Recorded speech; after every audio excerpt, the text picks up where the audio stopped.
As we pass through the 24th day before Congress comes back into session, I am hearing so much bad news. How the economy is collapsing, how unemployment is going up, how the world is coming to an end and we're just doomed.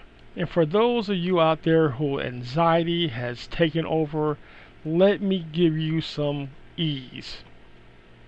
Deep breath. The world is not coming to an end.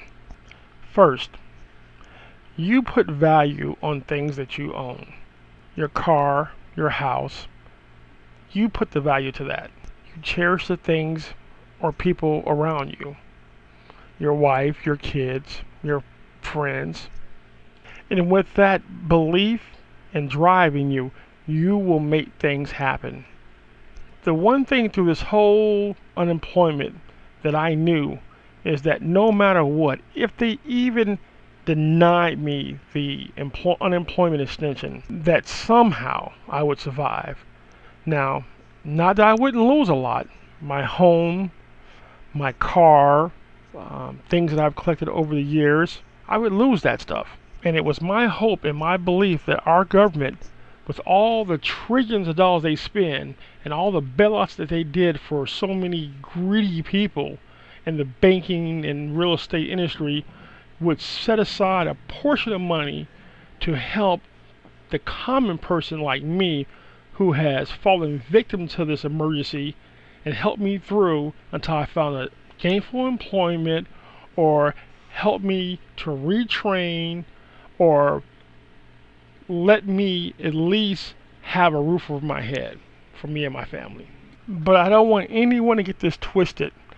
If it didn't happen, something would have happened. I would have found a way to make something happen, and I'm sure you would too. There's a lot of solutions to this thing. One is controlling the spending. Spend it where it's needed back here in America. Controlling our borders, making sure that we're not being susceptible to terrorist attacks from abroad, and knowing who's in the country with us, who came here with us, so that we don't have to worry about being attacked within. We have these large metropolitan cities where tons of people, well, thousands and thousands of people are on top of each other. I mean, you can't survive like that. Back in the 60s and 50s and 40s, there were people on farms.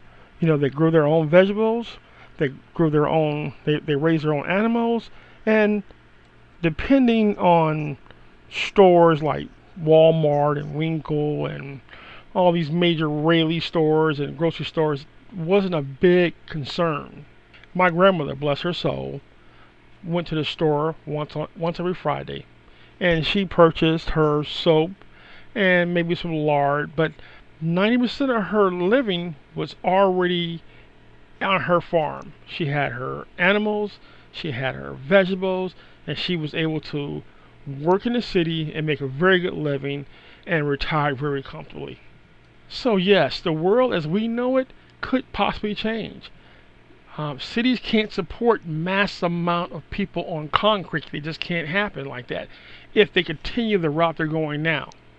So that could change. But in our dumpsters every night behind the average grocery store, we have more and better food than most people in third world countries. So yes, it's my hope that S3706 is passed. It's my hope that we can continue to live the lifestyle that we have become accustomed to. But as far as it being the end of the world, we're so far from that. And I just want to leave you with that note, because right now I think people need to hear something positive. And we may have to adjust our lifestyles. We may have to move out of the cities if things don't get better. But we are so far from doomsday, the end. Thank you. Love and happiness, yeah, something that can make you do wrong, make you do right.